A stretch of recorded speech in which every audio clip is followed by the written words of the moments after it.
का रुदन शुभ संकेत नहीं है माधव।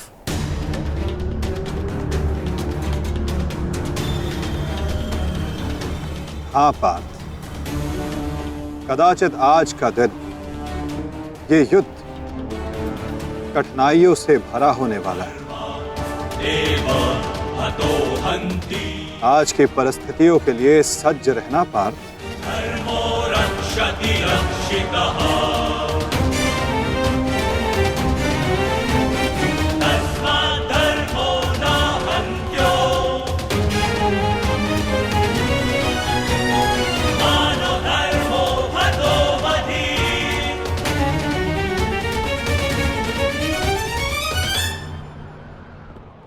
अपनी रणनीति बनाने से पूर्व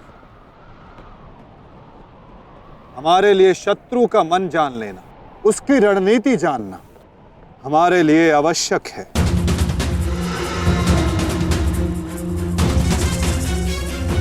सबको ज्ञात है ना कि आज शत्रु का लक्ष्य क्या होगा? युधिष्ठिर को बंदी बनाना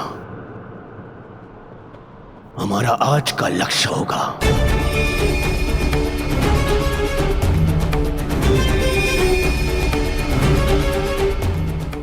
युधिष्ठिर को बंदी बनाकर मुझे इस युद्ध को यहीं समाप्त करना है। मेरे आज भाई वीरगति को प्राप्त हुए हैं अब तक।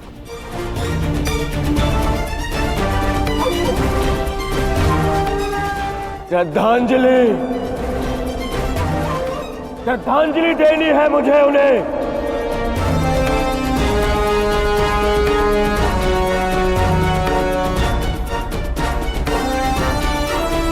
बहुत पीड़ा भरी मृत्यु दी है उस भीम ने मेरे भाइयों को। इन पांडवों को इतनी पीड़ा दूंगा कि अपनी मृत्यु की भिक्षा मांगेंगे ये मुझसे।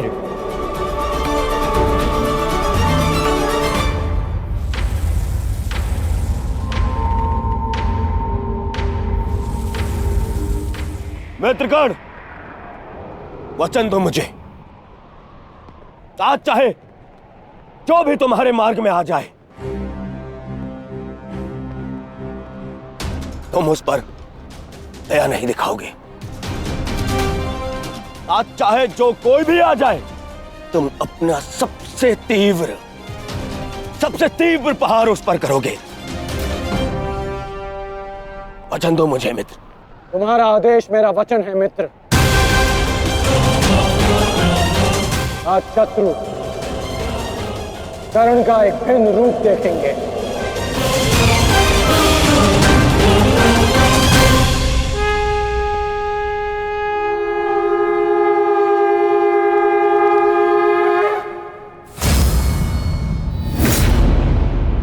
आक्रमण! आक्रमण! आक्रमण! आक्रमण!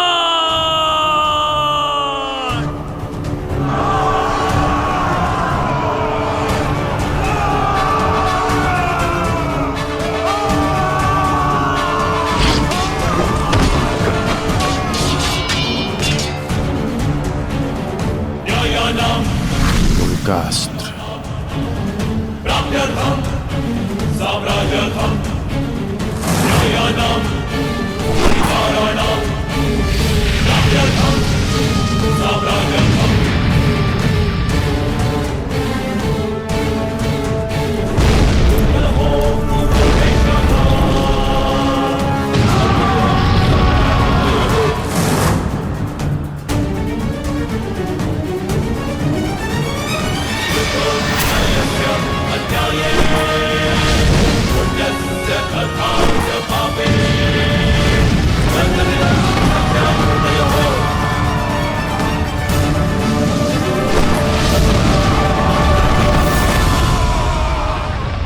अद्भुत अद्भुत मित्रगण, अद्भुत। अपना मार्ग ज्ञात है ना सभी को?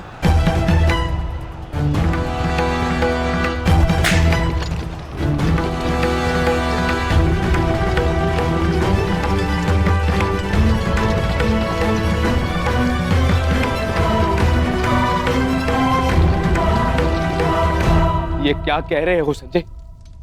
युधिष्ठिर सेना के पिछले भाग की ओर बढ़ रहा है।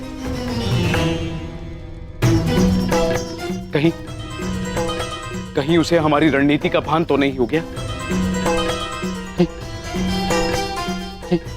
कौरव युधिष्ठिर को बंदी बनाना चाहते हैं?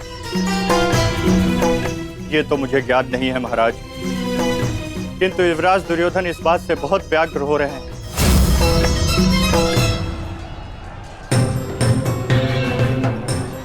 अवश्य इन पांडवों को हमारी रणनीति का ज्ञात है, इसीलिए भीम एक और हमारी सेना को भ्रमित कर रहा है और युधिष्ठिर पीछे जा रहा है। मित्रगण, तुम जाओ, युधिष्ठिर के पीछे तुम जाओ और जाकर उसे बंदी बनाओ। युधिष्ठिर को बंदी बनाना हमारे लिए बहुत आवश्यक है। जाओ मित्र। परंतु मित्र, मैंने महाराज को वचन दिया कि आज किसी भी कौरव के प्राण नहीं जाएंगे। मुझे उस वचन को भी निभाना है मित्र। उसके लिए हम सब हैं यहाँ। युधिष्ठिर तुम्हारे सामने एक दुर्बल योद्धा है, तुम उसे आसानी से बंदी बना सकते हो मित्र। उसे बंदी बनाते ही ये युद्ध यहीं समाप्त हो जाएगा और मेरे भाइयों की रक्षा भी। मुझे ये युद्ध यहीं समाप्त चाहिए। कर्ण, जाओ आगे। ठीक है मित्र, परंतु मेरी योजना स्मरण रखना। मुझे तुम्हारी योजना स्मरण रहेगी मित्र। आगे बढ़ो। तब से युधिष्ठिर के रथ की ओर तीव्र गति से आगे बढ़ो।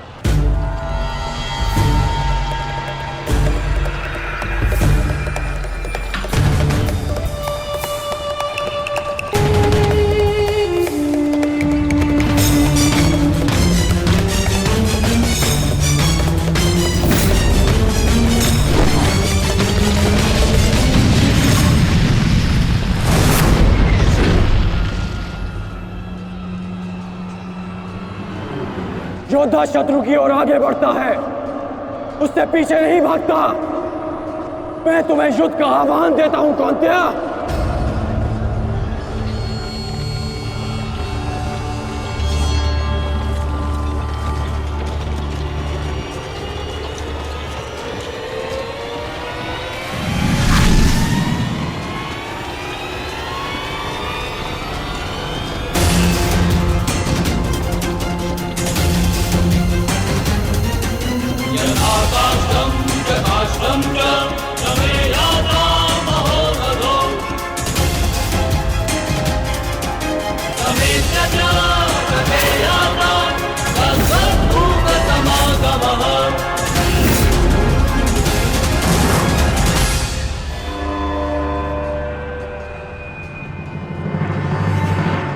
कौन्तेय तुम्हारा आवाहन स्वीकार करता है।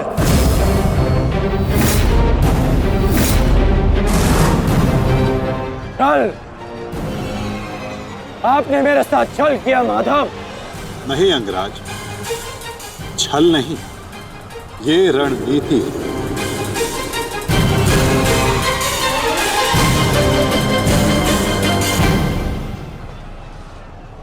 ये युधिष्ठिर का रथ है और इस पर युधिष्ठिर को विराजमान होना चाहिए था। वो तुम्हारी भूल है अंगराज, क्योंकि तुमने रथ को नहीं, रथी को युद्ध के लिए ललकारा है। और तुमने युधिष्ठिर को नहीं, कौन्तेय को ललकारा है, युद्ध का आवाहन दिया और उसने तुम्हारे इस युद्ध के आवाहन को स्वीकार किया है। तुम सदैव मुझसे द्वंद्व करने का अवसर ढूंढते रहे हो कर्ण। समय आ गया है, अब दिखाओ कि तुम कितने समर्थवान और कुशल योद्धा हो।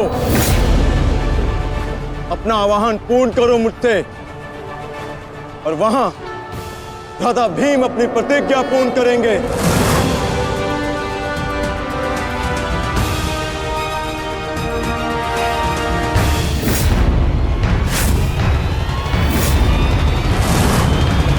आज मैं 95 कौरवों का अंत कर दूंगा पांचाली को दिया हुआ वचन और कुरु सभा में ली हुई प्रतिज्ञा आज दोनों ही पूर्ण हो जाएंगे। तुम आगे बढ़ो भीम, तुम्हारे मार्ग की बाधा हम दूर करते हैं, आगे बढ़ो।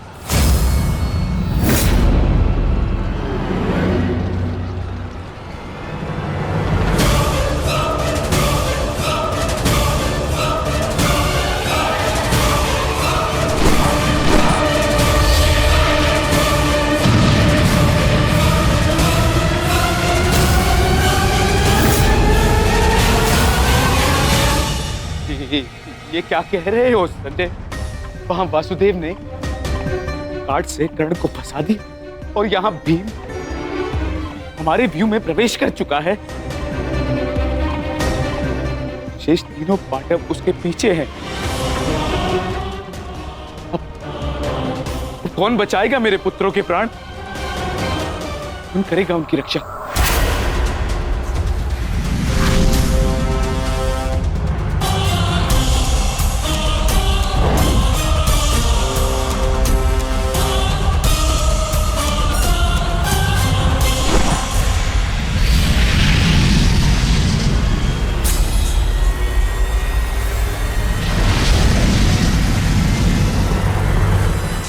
का संकेत है।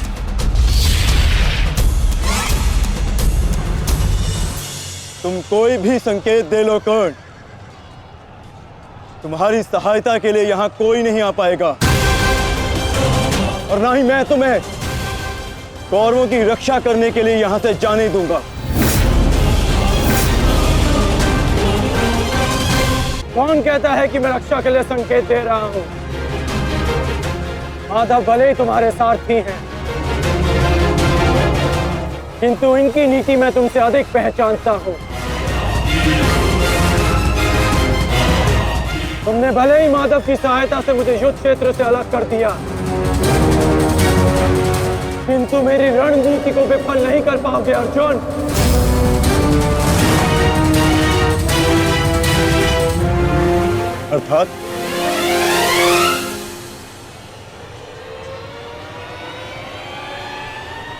अर्थात मैं तुम्हारी रणनीति में नहीं, तुम मेरी रणनीति में फंसे हो अर्जुन। तुमने मुझे कौरवों से अलग नहीं किया, बल्कि मैंने तुम्हें पांडवों की सहायता से विमुख कर डाला।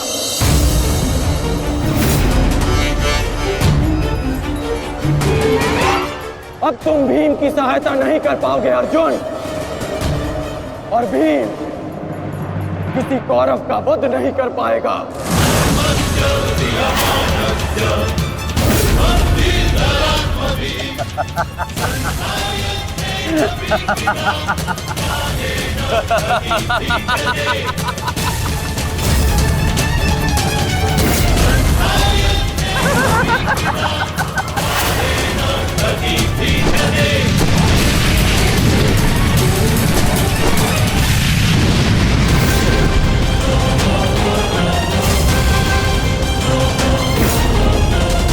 हमारा काल बनकर आए थे मूर्ख भीम, परंतु आज तुम स्वयं अपने काल के जाल में फंस गए।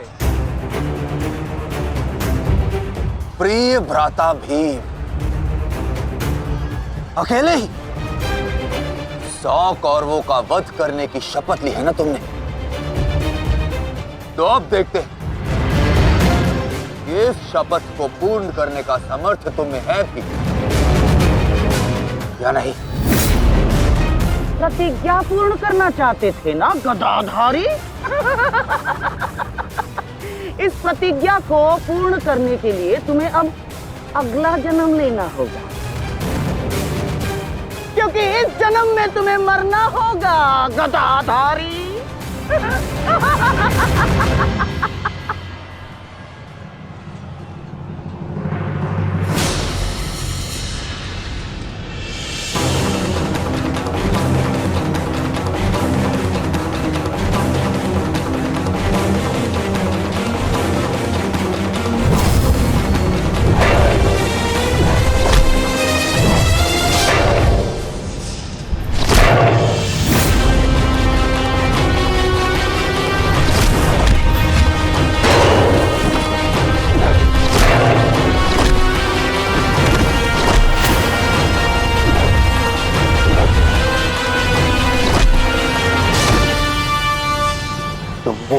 भाइयों को बहुत निर्दयता से मारा है भीम। आज मैं तुम्हारे लहू से उनका तर्पण करूंगा। और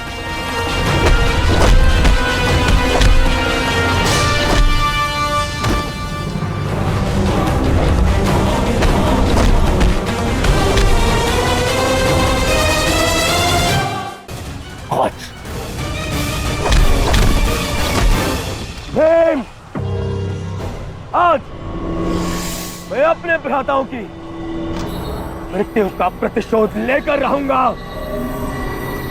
सावधान!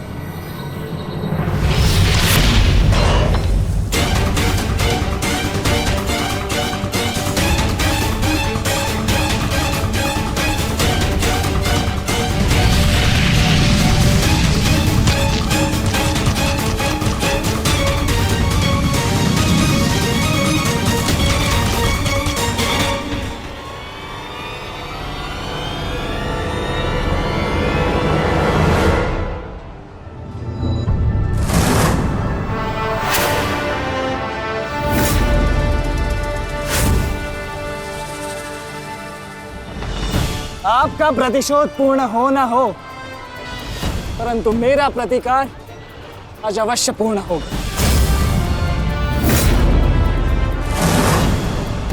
अभिमन्यु, दो योद्धाओं के बीच में आना युद्ध नियमों के विरुद्ध।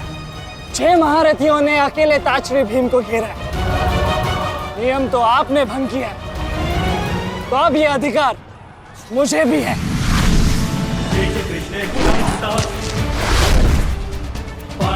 अभिमन्यु! चक्रबंधास्त्र।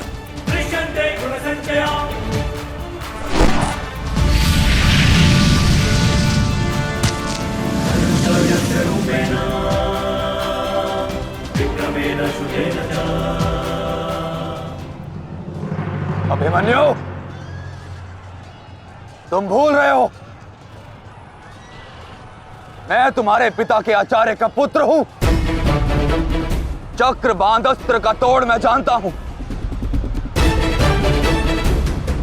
चक्र विपरीत अस्त्र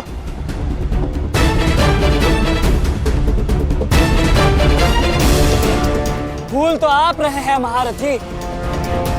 विपरीत अस्त्र तभी कार्य करता है जब युद्ध नीति गत हो। एक योद्धा पर आप सभी ने आक्रमण कर युद्ध नीति भंग की। अब अपनी इस अनीति का दमन देखिए। बालक! बालक! मेरी शत्रुता तुमसे नहीं है। मेरे मार्ग से हट जाओ, अन्यथा अपने प्राणों से हाथ धो बैठोगे। धो तो आज मैं उस कलंक को दूंगा जो मेरे परिवार के माथे पर है, कि अपने कुलवधु के अपमान का प्रतिकार नहीं कर पाए।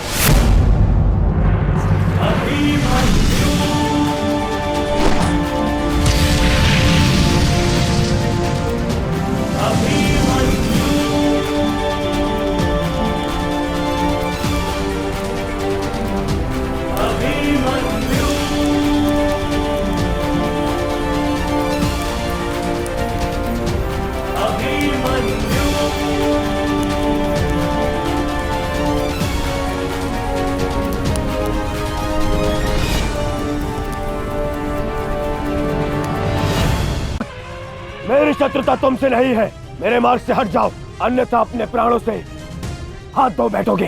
धो तो आज मैं उस कलंक को दूंगा जो मेरे परिवार के माथे पर है, कि अपने कुलवधु के अपमान का प्रतिकार नहीं कर पाए।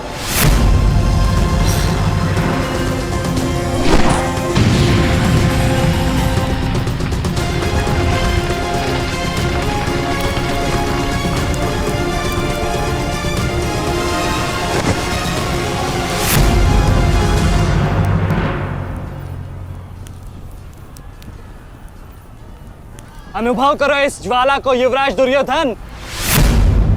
ये वही ज्वाला है जो इतनी वर्षों से मेरी माता के हृदय में धधक रही है।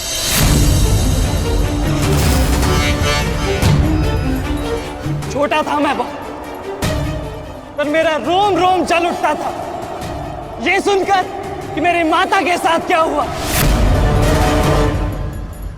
सोचो, मेरे माता पिता और मेरे काकाओं पर क्या बीती होगी जब उन्होंने वह दृश्य देखा। मेरे माता पर क्या बीती होगी जब सहस्त्रों आंखें उनके वस्त्रहीन होते शरीर पर पड़ रही थी। आज मैं आपको उस अपमान का अनुभव कराऊंगा। आपकी पूरी सेना और महारथियों के समक्ष आपका वस्त्र हरण करूंगा और कोई कुछ नहीं कर पाएगा।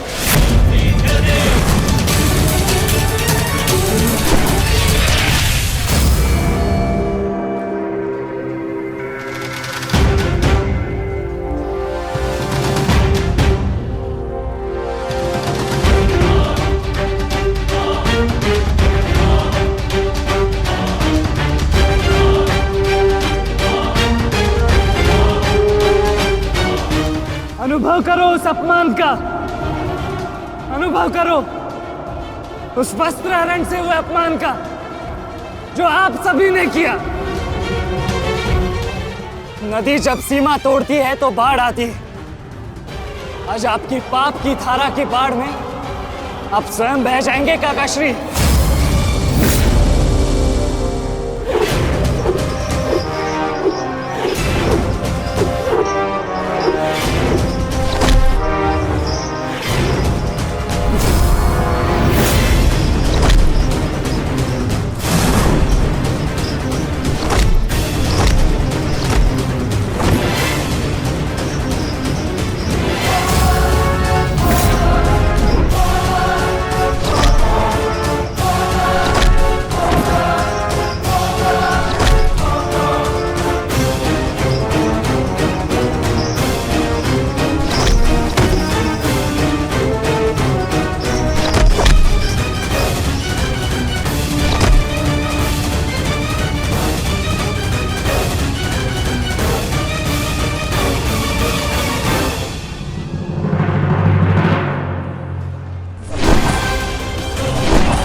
आप अपनी शक्ति व्यर्थ कर रहे हैं आचार्य।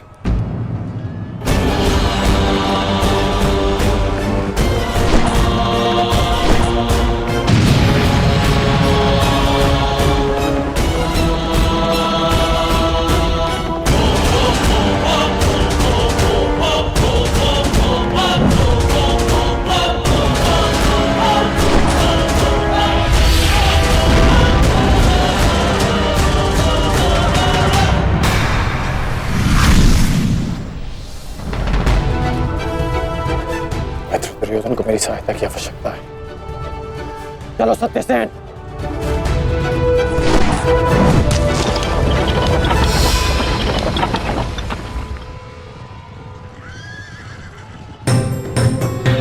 कहां चले अंगराज? मैं जानता हूं कि तुम्हारे मित्र पे आए संकट का संदेश तुम्हें मिल चुका है, परंतु मैं तुम्हें जाने नहीं दे सकता। तुम कदाचित मुझे रोक सकते थे अर्जुन, परंतु तुमने एक भूल कर दी। तुम अपने रथ पर नहीं हो अर्जुन। हाँ, वासुदेव तुम्हारे सारथी हैं, परंतु महाबली हनुमान का आशीर्वाद तुम्हारे रथ पर नहीं।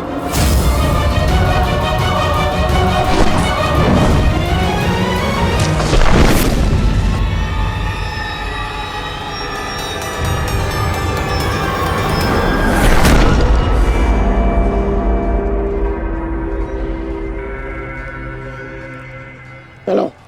मैं अभी भी पराजित नहीं हुआ हूं कर्ण। तुम इस प्रकार द्रोण छोड़कर नहीं जा सकते।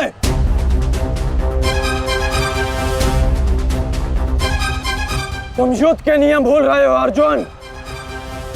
युद्ध का नियम है कि महारथी ही महारथी के साथ द्वंद्व कर सकता है। और तुम रथ विहीन हो, इसलिए मैं तुम्हारे साथ द्वंद्व नहीं कर सकता। पहले अपने रथ का पहिया सुधारो, फिर आकर मुझे युद्ध का आह्वान देना, क्योंकि परशुराम शिष्य कर्ण नियम तोड़कर युद्ध नहीं करेगा।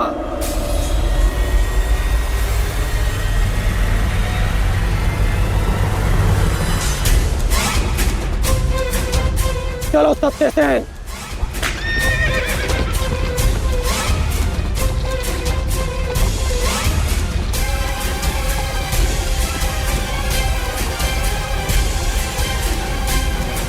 अब समझे पार्थ कि मैं कर्ण की प्रशंसा क्यों करता हूं।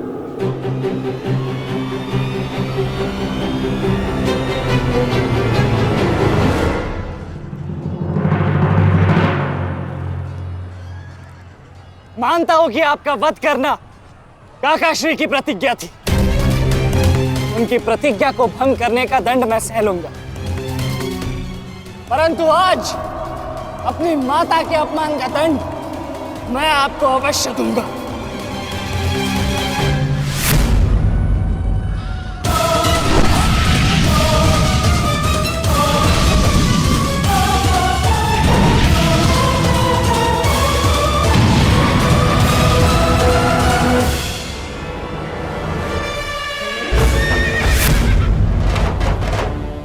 किसी की प्रतिज्ञा टूटे, पर मेरी प्रतिज्ञा नहीं टूटेगी अभिमन्यु। और मेरी प्रतिज्ञा है कि जब तक मैं जीवित रहूंगा, मेरे मित्र के प्राण नहीं जाएंगे।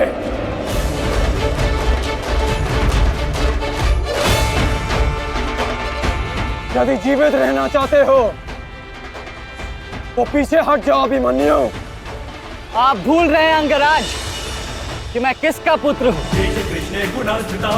पीछे हटने के बारे में सोच भी नहीं सकता। तो प्रहार सहने के लिए तत्पर रहो।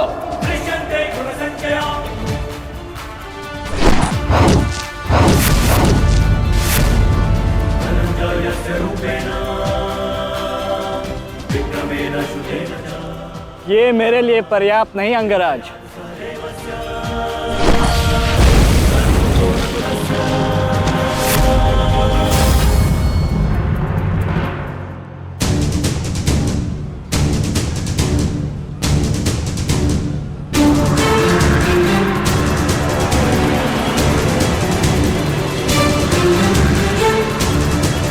ना मेरे पास बाणों की कमी है और ना प्रहारों की।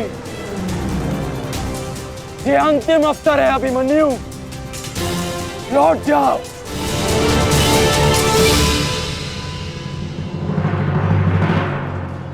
तो मेरे तुनीर में भी उत्तर प्रस्तुत है अंगराज।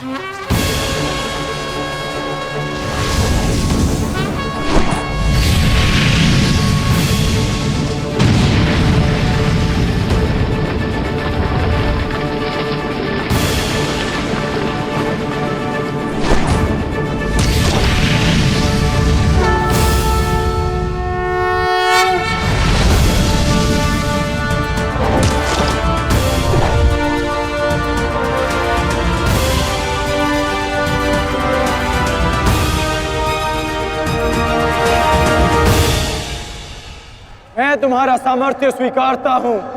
तुम एक कुशल योद्धा हो अभिमन्यु, किंतु कुशल होने के साथ साथ बुद्धिमान होना भी आवश्यक है। लौट जाओ। यदि कल युद्ध करना चाहते हो तो आज जीवित रहना सीखना होगा। लौट जाओ अभिमन्यु।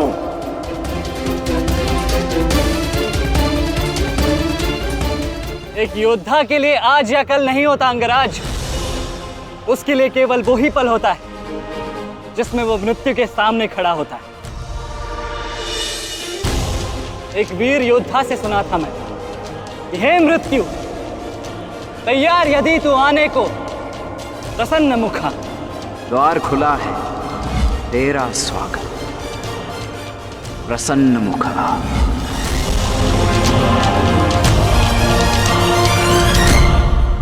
मुझे रोकने का अब केवल एक ही अस्त्र है आपके पास। यह आपको मेरा वध करना होगा। तो लीजिए अंगराज, अपने पुत्र के मृत्यु का प्रतिशोध लीजिए। आपके समक्ष आज वो योद्धा खड़ा है जिसके पिता ने आपके पुत्र का वध किया था। प्रतिकार कीजिए अंगराज, रुके क्यों है? क्योंकि जो पीड़ा मैंने सही, मैं नहीं चाहता कि वो पीड़ा मेरा शत्रु भी सहे। पुरुषसेन ने अपना विकल्प स्वयं चुना था। वो रणभूमि छोड़कर जा सकता था, परंतु उसने मृत्यु चुनी। गर्व है मुझे तुम जैसे युवा योद्धाओं पर, जो अपना कर्तव्य पूर्ण करने के लिए सदैव तत्पर रहते हैं। मैं जानता हूं कि तुम पीछे नहीं हटने वाले अभिमन्यु, परंतु मुझे भी अपना कर्तव्य पूर्ण करना है।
तुम्हें देखकर मुझे अपना बचपन स्मरण हो रहा है। अभी तुम्हारा जीवन आरंभ हुआ है, इसे इस प्रकार व्यर्थ मत करो। मैं आशा करता हूं कि अगली बार जब हम दोनों मिले तो दो शत्रुओं के भांति नहीं, तो वीरों के भांति एक दूसरे के गले में। अभी तुम्हारा जीवन शेष है, जाओ बस।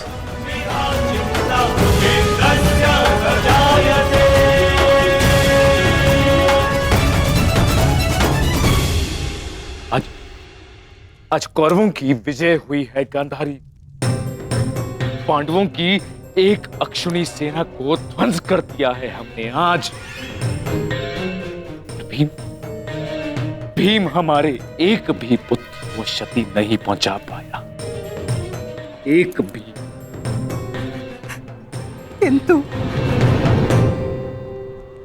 किंतु दुर्योधन का क्या महाराज?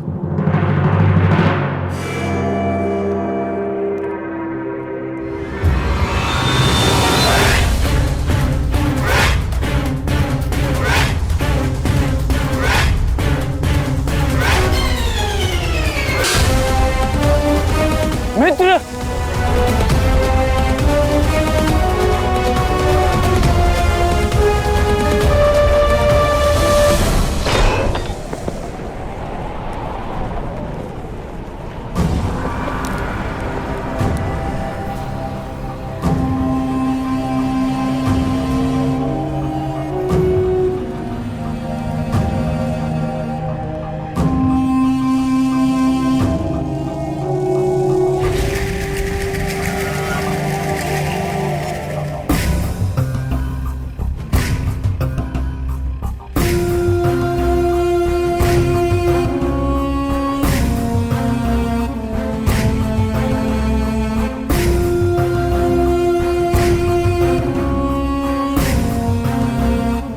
आज मैं आपको उस अपमान का अनुभव कराऊंगा। आपकी पूरी सेना और महारथियों के समक्ष आपका वस्त्र हरण करूंगा। परंतु आज अपनी माता के अपमान का दंड मैं आपको अवश्य दूंगा।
दुर्योधन, रुकिए ज्येष्ठ, ऐसा मत कीजिए। ये क्या कर रहे हैं आप? दुर्योधन, दुर्योधन, ये सब कुछ क्या है? आज के इस युद्ध में हमें विजय मिली है, फिर ये सब कुछ क्यों कर रहे हो तुम? ऐसी विजय जो अपमान की थाली में सजा कर मिले, ऐसी विजय से श्रेयस्कर है कि मृत्यु को पालूं। मेरे जीवन में कभी मेरा इतना अपमान नहीं हुआ है। अब इस जीवन का और कोई मूल्य नहीं। मैंने ये युद्ध संपत्ति के लिए नहीं, अपने हट, अपने सम्मान के लिए बुलाई थी। अब जब सम्मान ही नहीं रहा तो इस विजय का मैं क्या करूंगा? मेरी सेना के सामने विश्व के महानतम योद्धाओं के रहते वो 16 वर्ष का बालक मेरे वस्त्र हरण कर गया और चेतावनी देकर गया है कि युद्ध में जब भी मिलेगा पुनः यही दोहराएगा। अब ये वस्त्र हरित दुर्योधन सम्राट बन भी गया। कैसे अपनी सेना से, अपनी प्रजा से आंख मिला पाऊंगा मैं? इस लज्जा के साथ मैं अब जीवित नहीं रह सकता। नहीं दुर्योधन, देखो अपने क्रोध पर काबू पाओ। देखो विजय हमारे निकट है दुर्योधन, मानो मेरी बात। छोड़िए मुझे मामाश्री, छोड़िए मुझे, अन्यथा इस अग्नि में मैं अपने आप से पहले आपकी आहुति दे दूंगा। छोड़िए मुझे। नहीं। छोड़िए, छोड़िए मुझे।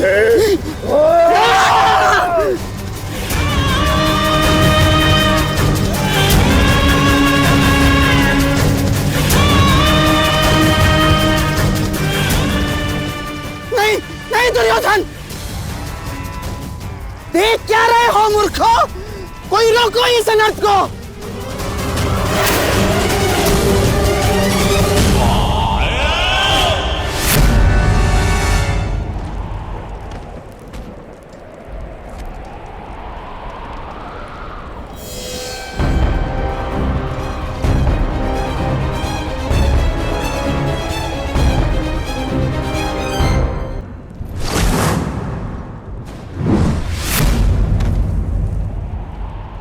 ठहर जाओ मित्र। नहीं, अब नहीं।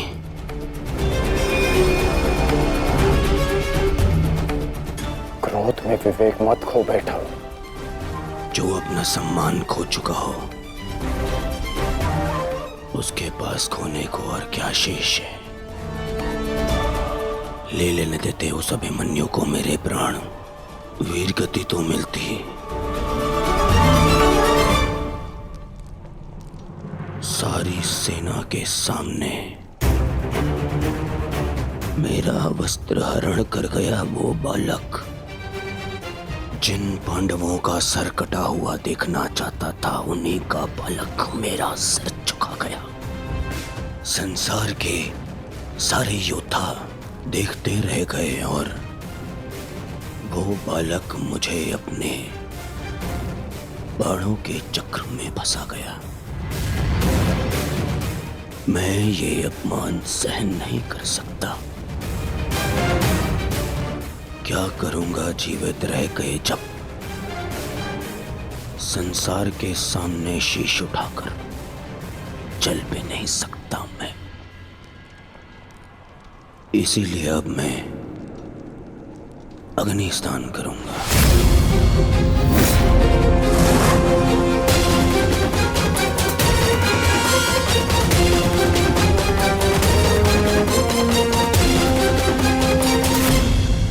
जो अग्नि यहाँ जल रही है उससे कहीं अधिक अग्नि तुम्हारे पिता के हृदय में जल रही है। क्या तुम अपने 5 भाइयों का बलिदान व्यर्थ जाने दोगे? क्या अपने पिता को दिया वचन भुला दोगे तुम?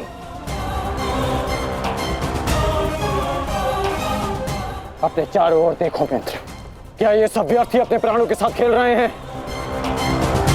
जो वीर गति को प्राप्त हुए हैं, क्या उनका बलिदान व्यर्थ जाने दोगे तुम?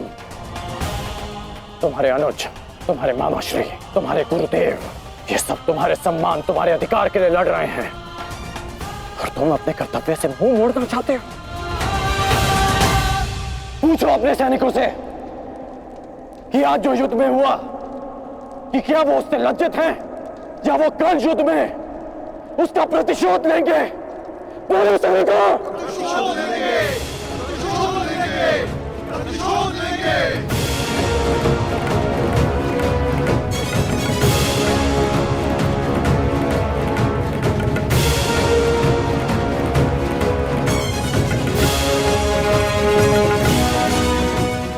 सैनिकों का सम्मान मेरे मन में लगी अग्नि को बुझा नहीं सकता मित्र। मैं तुम्हारे लिए सदैव प्रस्तुत हूं मित्र। आदेश दो मुझे, आदेश दो कि क्या चाहिए तुम्हें।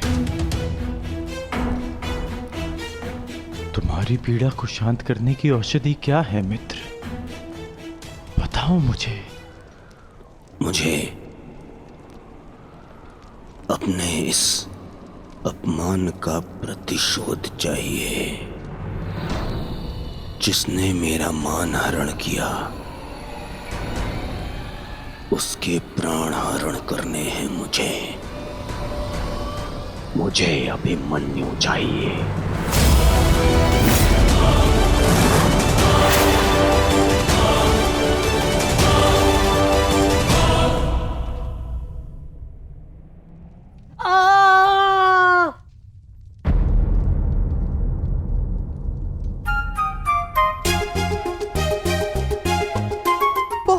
पीड़ा हो रही है ना इन्हें?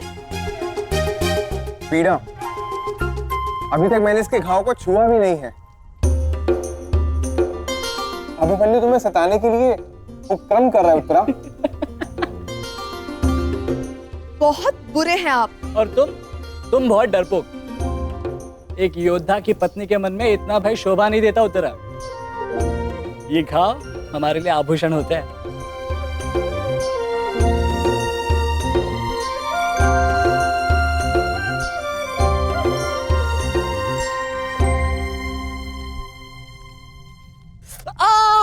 क्यों सताते हो तुम उसे?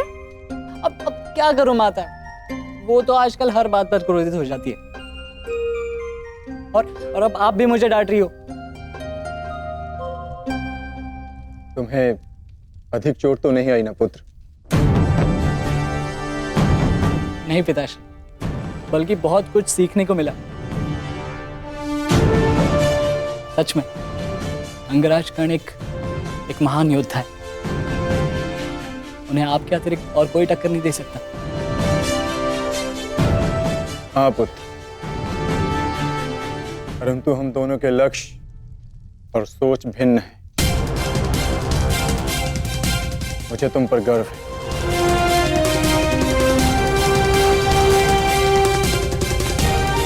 गर्व तो होना ही चाहिए। आज अभिमन्यु ने दुर्योधन को उचित उत्तर दिया।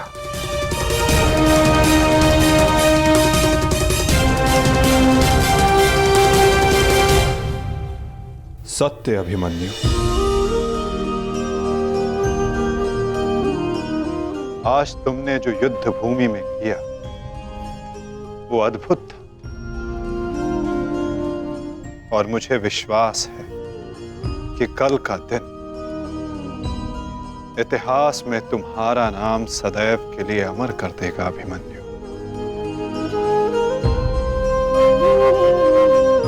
इतिहास से पूर्व मेरे पुत्र ने अपनी छवि मेरे मन में अमर कर दी है। 14 वर्षों के पश्चात आज पहली बार मन को एक शीतलता पहुंची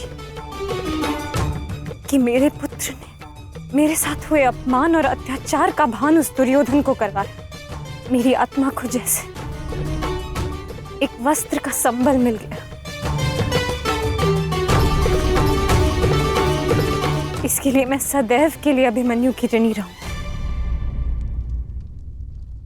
जीवन तो पल पल में है सखी, जिस पल को जी लो वही जीवन होता है। आज तुम प्रसन्न हो, जी लो सखी, आज का दिन जी लो। कल का दिन तो अभिमन्यु के जीवन का अंतिम दिन होना चाहिए, और स्मरण रहे सरल मृत्यु नहीं देनी है उसे। मृत्यु आने की पीड़ा का आभास कराना है, और जब तक वो भूमि पर रेंगता हुआ दया की भीख ना मांगे, मृत्यु नहीं आनी चाहिए उसे।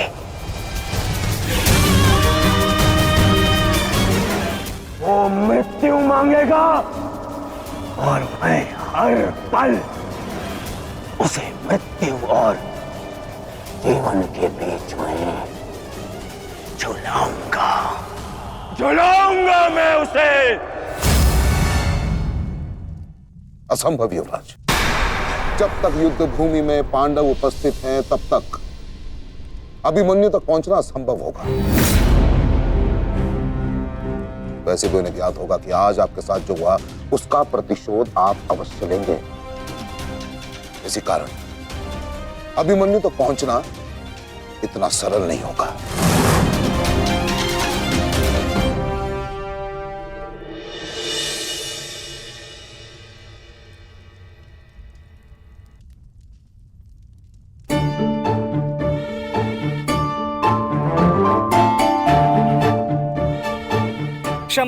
क्षमा कर दो, भूल हो गई बस। अच्छा क्षमा भी कर दो। जिसने युवराज दुर्योधन का मस्तक झुका दिया वो आज तुम्हारे समक्ष सर झुकाए मना रहा है तुम्हें। देखो, किसी ने मुझे इस प्रकार सर झुकाए देख लिया ना तो मेरा बहुत उपहास उड़ाया जाएगा। पहले वचन दीजिए कि भविष्य में आप इस तरह मेरा उपहास नहीं बनाएंगे। आपको अनुमान भी है मैं कितनी भयभीत हो गई थी। अब इसमें भयभीत क्या होना उत्तरा? आप नहीं समझेंगे, मुझे आपसे बात ही नहीं करनी। तो ठीक है, मत बात करना, परंतु कल यदि लौटा नहीं ना तो पछताना नहीं कि... दोबारा ऐसे मत बोलना आर्य। भाई खो चुकी हूँ, पति नहीं खो सकती। क्षत्रिय हूँ, अपने अधिकार लेना जानती हूँ। आपको लौटना होगा, क्योंकि इस बार केवल मैं नहीं, आपकी होने वाली संतान भी आपकी प्रतीक्षा करेगी।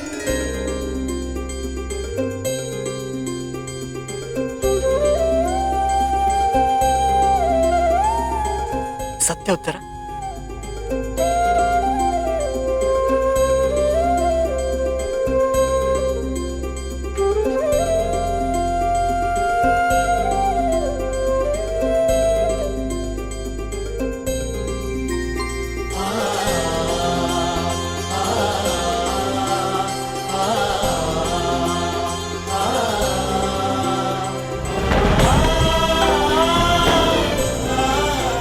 मैं तुम्हें वचन देता हूं उत्तर, तुम और हमारी संतान सदा मुझ पर गर्वित रहेंगे। जानती हूँ आपकी संतान बहुत भाग्यशाली है, उसे अपने पिता की शौर्य गाथा सुनने को मिलेगी। गाथाएं विजय के साथ होती है उत्तर, और विजय अभी शेष है। युद्ध शेष रहे या ना रहे, उस अभिमन्यु के प्राण शेष नहीं रहने चाहिए आचार्य। आप सेनापति तीरगत के वीर नरेश शर्मा, मध्य नरेश शैल्य, अश्वत्थामा अंगराज, इतने वीरों के होते हुए भी क्या एक बालक को बंदी बनाया नहीं जा सकता? तुम्हारे प्रतिशोध के लिए केवल कुशल योद्धाओं की नहीं, बल्कि एक उत्तम योजना की आवश्यकता है मेरे होने वाले सम्राट। हमारी सफलता एक उत्तम योजना में छिपी है।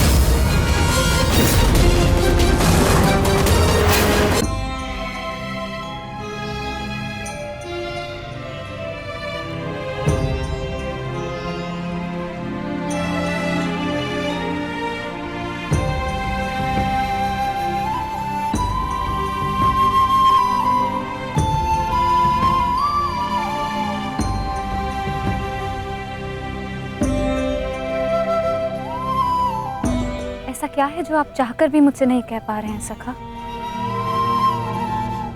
ये रात का अंधकार भी आपके मुख पर आए हुए भाव मुझसे नहीं छुपा सकता। रात्रि के बाद दिन आता है सखी, उसी प्रकार जीवन के पश्चात मृत्यु आती है, सुख के बाद दुख आता है, और यही सृष्टि का नियम है। हमें अपने जीवन में सबके लिए तत्पर रहना चाहिए सखी।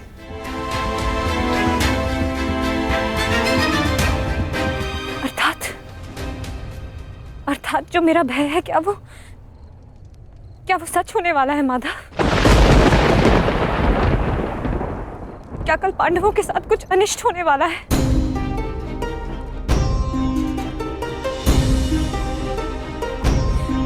आप तो सब जानते हैं ना सखा। बताइए मुझे, बताइए मुझे।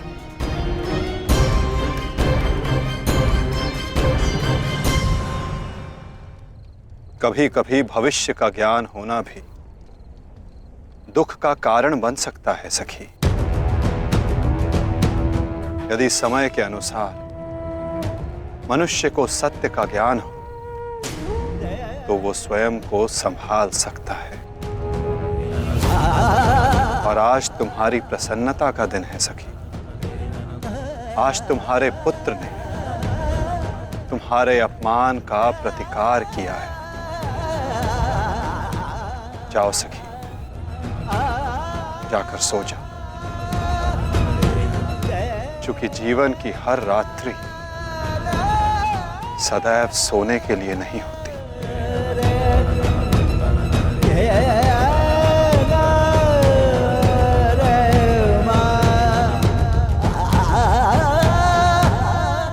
मैं तब तक सो नहीं पाऊंगा जब तक मेरा प्रतिशोध पूर्ण ना हो जाए आचार्य। प्रतिशोध की आग में कोई और भी जल रहा है। युवराज दुर्योधन,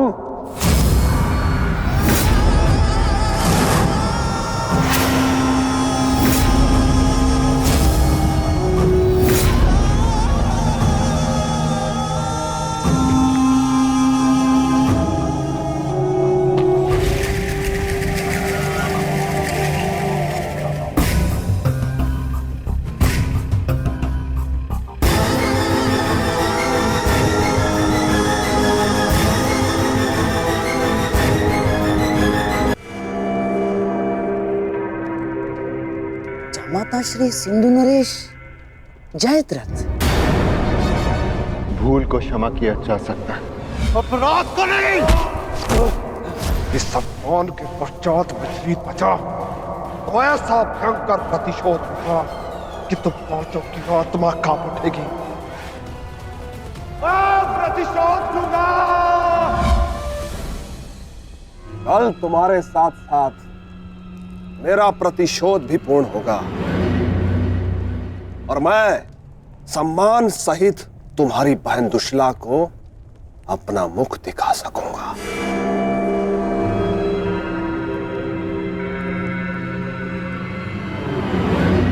इतने समय आप कहाँ थे सिंधु नरेश?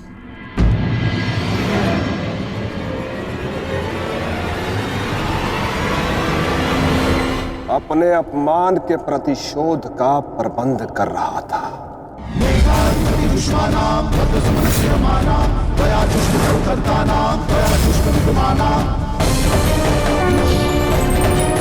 पुत्र जयद्रथ, मैं तुम्हारी तपस्या से प्रसन्न हूं। मांगो, क्या वर मांगते हो? महादेव, मुझे अपने प्रतिशोध का अवसर चाहिए। शपथ ली है मैंने, जब तक पांडवों के अपमान का प्रतिशोध नहीं लूंगा तब तक मुकुट धारण नहीं करूंगा। और वो दिन कल आएगा वो दिन जब मैं पांडवों को ऐसी पीड़ा दूंगा कि वो जीवन भर नहीं भुला सकेंगे। महादेव का आशीर्वाद है मेरे साथ और मैं तुम्हारे साथ युवराज। तुम्हारी योजना और मेरा प्रतिशोध दोनों कल सफल होंगे।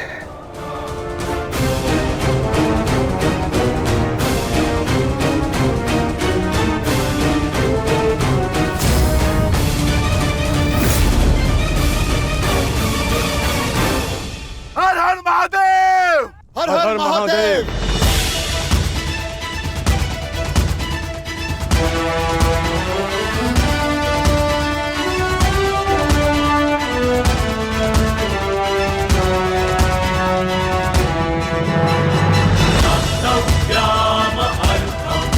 सर्वोत्तम बनो पुत्र,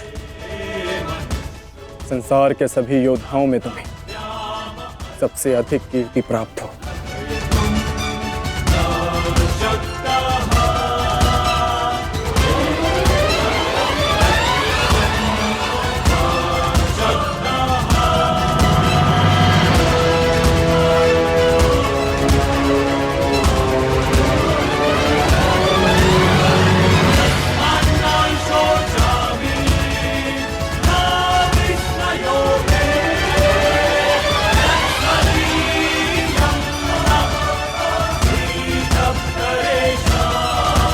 आशीर्वाद दीजिए मामा श्री कि मैं विजय श्री प्राप्त कर लूं।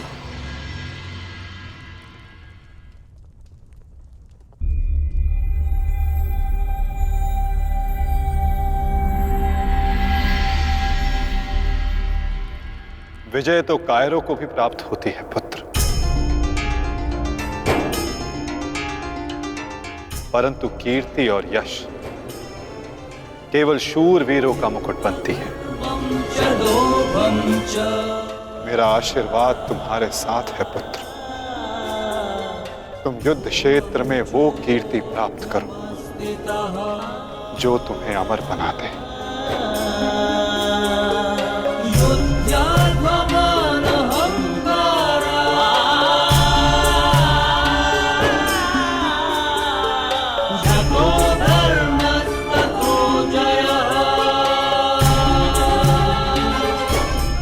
आशीर्वाद दीजिए मामा श्री कि मैं विजय श्री प्राप्त कर लौटूं। मेरा आशीर्वाद तुम्हारे साथ है पुत्र। तुम युद्ध क्षेत्र में वो कीर्ति प्राप्त करो जो तुम्हें अमर बना दे।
क्या हुआ अंगराज?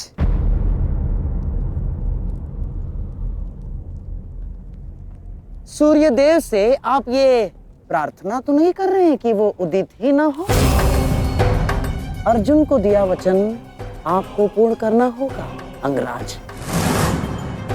सूर्यास्त का बहाना बनाकर कहीं आज भी शत्रु को जीवित छोड़ देने का मन तो नहीं बना लिया आपने?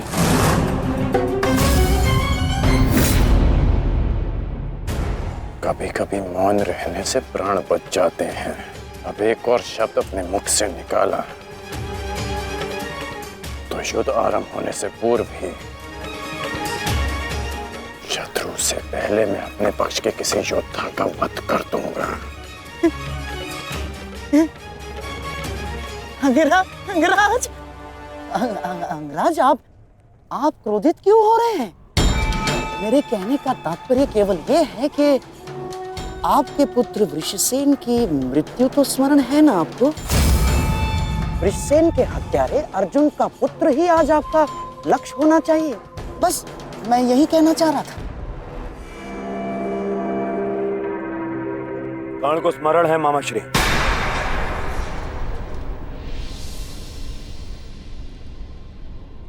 और मुझे भी।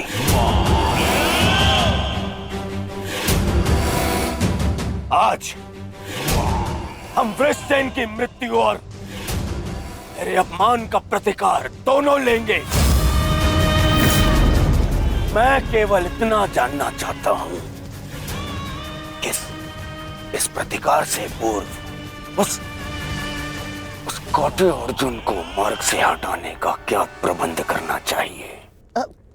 उसका प्रबंध मैं कर चुका हूं मेरे होने वाले सम्राट।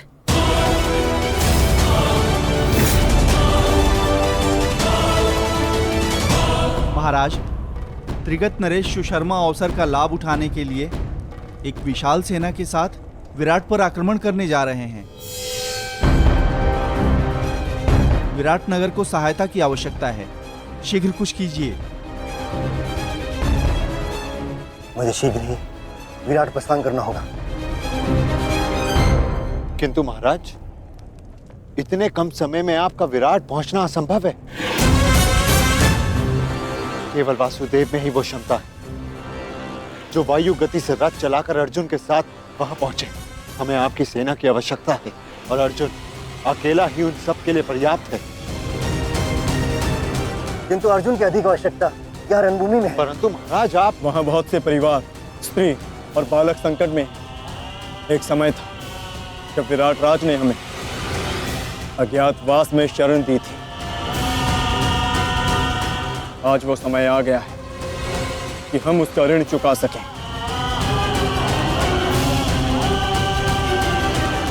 और फिर अभिमन्यु भी तो यहाँ है। मुझे इस पे पूर्ण विश्वास है। और मैं आपको विश्वास दिलाता हूँ पिताश्री कि युद्ध भूमि में आपकी कमी शत्रु को अनुभव नहीं होगी। जब आप सुशर्मा का नाश करेंगे तो आपके पुत्र की शौर्य की कीर्ति आपका स्वागत करेगी। चलिए माता, विराट की ओर प्रस्थान करें। जैसी रथी की इच्छा और जैसी महारथी की आकांक्षा।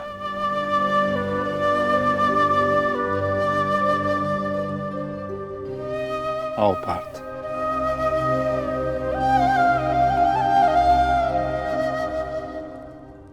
बधाई हो मेरे होने वाले सम्राट। अर्जुन रणभूमि छोड़कर विराट के लिए प्रस्थान कर चुका है।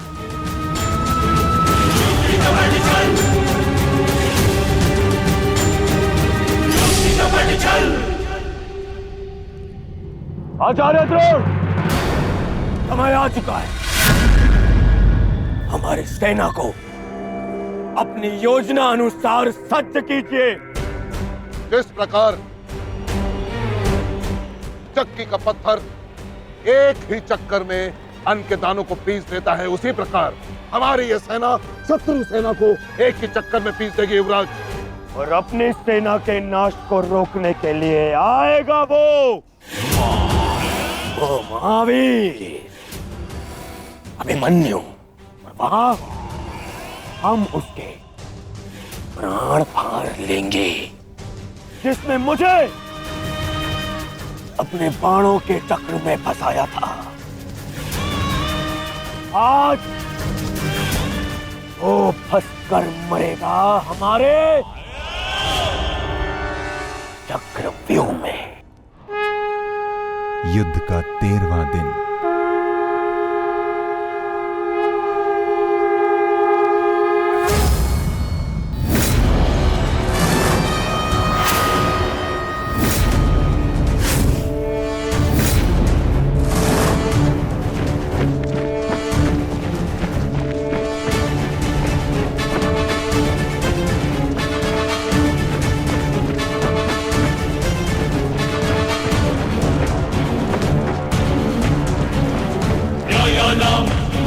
अधिकाराणां प्राप्त्यर्थं साम्राज्यार्थं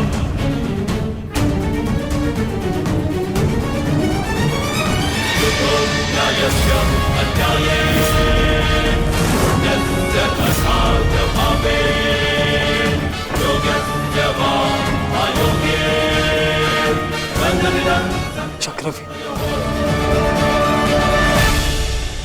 युधिष्ठिर, मैं कौरव सेनापति द्रोण चेतावनी देता हूं तुम्हें कि यदि तुम विजय प्राप्त करना चाहते हो तो इस व्यूह के भीतर आओ, और यदि तुम इस व्यूह को तोड़ने में सक्षम रहे तो हम अपनी पराजय स्वीकार कर लेंगे, और यदि नहीं तो तुम अपनी हार स्वीकार कर लेना। सुना तुमने?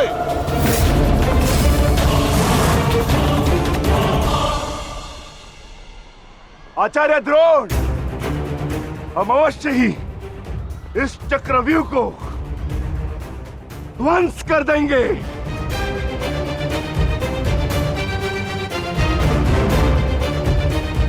यह संभव है। चक्रव्यूह युद्ध का सबसे कठिन और सबसे विनाशकारी व्यूह है। इसका हल केवल अर्जुन के पास है। यह आचार्य द्रोण की योजना थी, इसीलिए अर्जुन को युद्ध भूमि से दूर किया गया।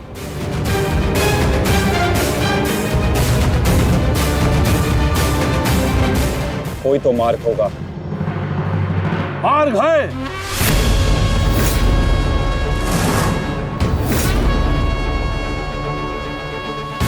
मैंने भी उसी आचार्य भारद्वाज से चक्रव्यूह भेदन सीखा है, जिस आचार्य भारद्वाज से उस द्रोण ने चक्रव्यूह की रचना सीखी।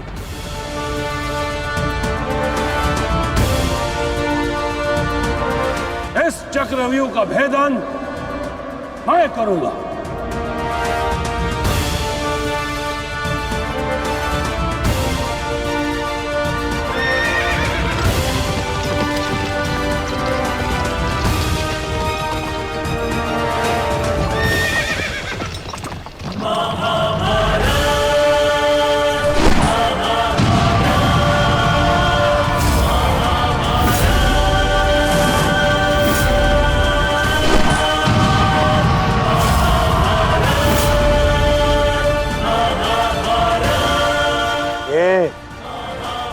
क्या है आचार्य? पांचाल नरेश द्रुपद तो इस व्यूह को तिनके की तरह तोड़ते हुए आगे बढ़ रहे हैं। भूल गया मेघराज कि मैंने और इसी द्रुपद ने मेरे पिताश्री के आश्रम में इस चक्रव्यूह का अभ्यास किया था। तो अपने मित्र को रोकने के लिए कोई अस्त्र, कोई शस्त्र है आपके पास? अब तो केवल एक ही अस्त्र है और एक ही शस्त्र दुर्योधन। जयद्रथ!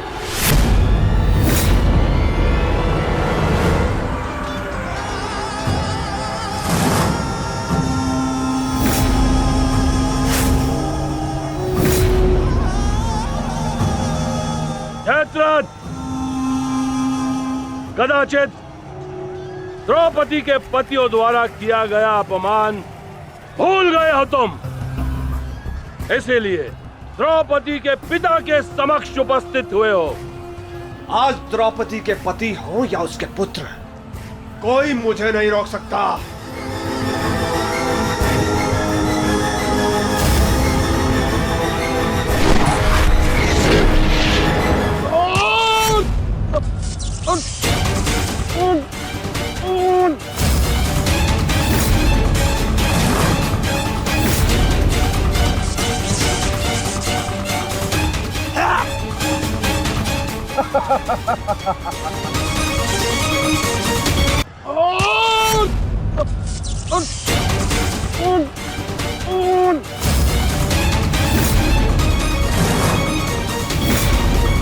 आगे बढ़ो पांडवों, अन्यथा अपनी सेना का विनाश देखो।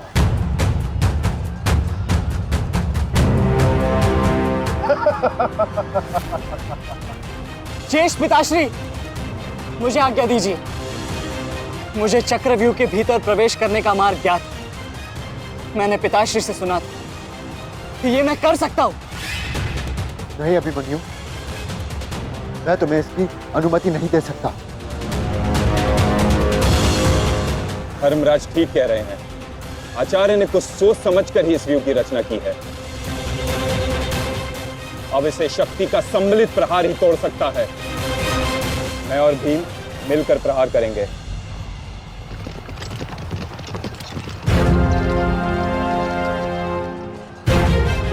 देखिए ने मामा श्री, धृष्टद्युम्न और भीम स्वयं आक्रमण कर रहे हैं।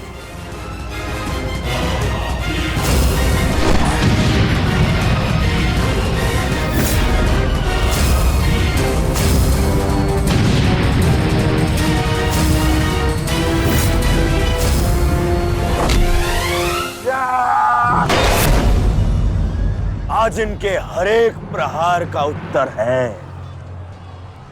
जयद्रथ।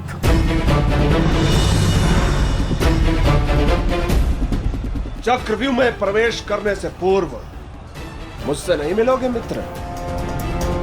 स्मरण है ना 5 चोटियां? आज उसी के प्रतिकार का दिन है। प्रभु, मैं चाहता हूं कि युद्ध भूमि में किसी एक दिन सभी पांडवों पर विजय पा सकूं। सब पांडवों पर विजयी होने का आशीष नहीं दे सकता जयद्रथ, क्योंकि अर्जुन को मैंने पशु प्रतास्त्र दिया। मेरा ही वरदान मेरी ही शक्ति को छीन नहीं कर सकता। इसलिए केवल अर्जुन को छोड़ जिस दिन तुम चाहोगे, शेष संसार के समस्त योद्धाओं के समक्ष तुम अपराजय रहो। आगे बढ़ो भीम, आज मेरी गदा का स्वाद भी चक्कर देखो।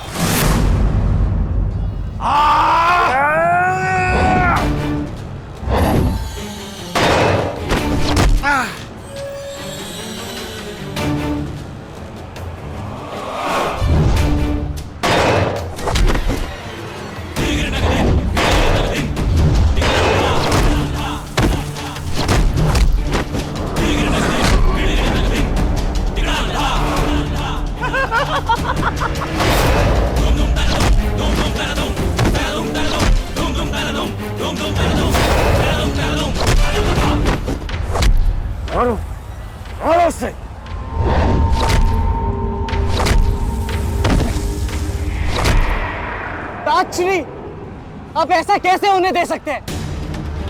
ताजश्री भीम और मामा धृष्टद्युम्न में शक्ति है, परंतु चक्रव्यूह को शक्ति से नहीं, युक्ति से तोड़ा जा सकता है। मुझे आज्ञा दीजिए। नहीं पुत्र, भविष्य के लिए वर्तमान को दांव पर लगाया जा सकता है, परंतु वर्तमान के लिए भविष्य को खोया नहीं जा सकता।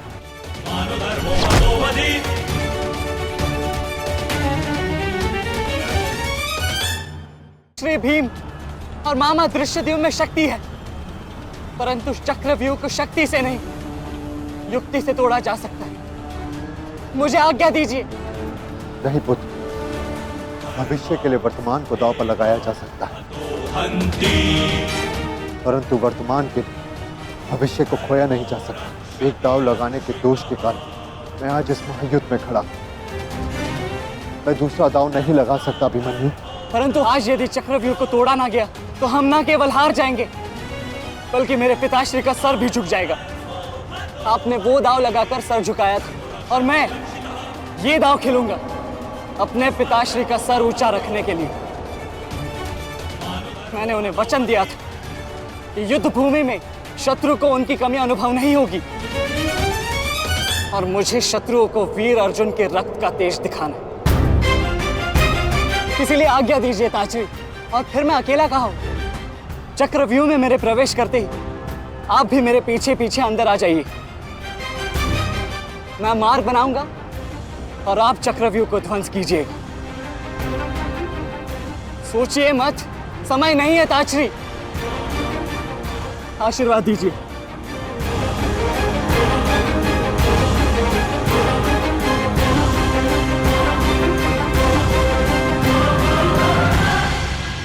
ठीक है पुत्र, किंतु सतर्क रहना। हम तुम्हारे पीछे ही रहेंगे। आगे बढ़ो।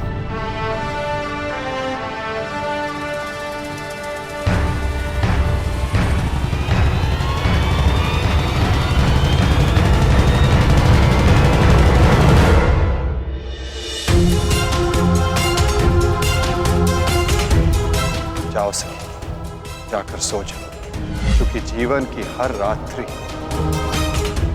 सदैव सोने के लिए नहीं होती।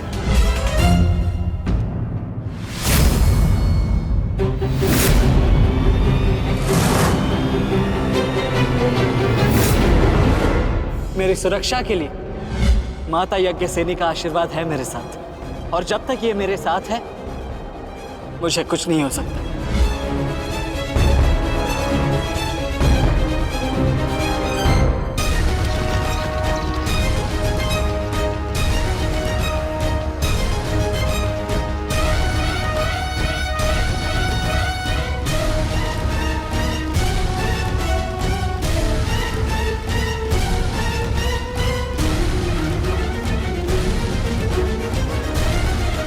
क्या हुआ माता? आप रुक क्यों गए? चूंकि समय नहीं रुकता पार्थ, परंतु मानव को 2 पल रुकने का अधिकार है।